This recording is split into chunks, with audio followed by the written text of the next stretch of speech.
بسم الله الرحمن الرحيم. عائلا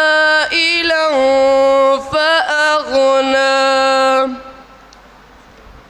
فأما اليتيم فلا تقهر وأما السائل فلا تنهر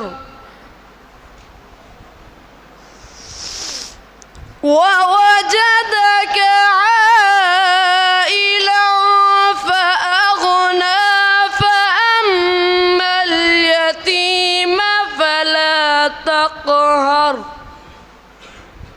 وأما السائل فلا تنهر وأما بنعمة ربك فحدث.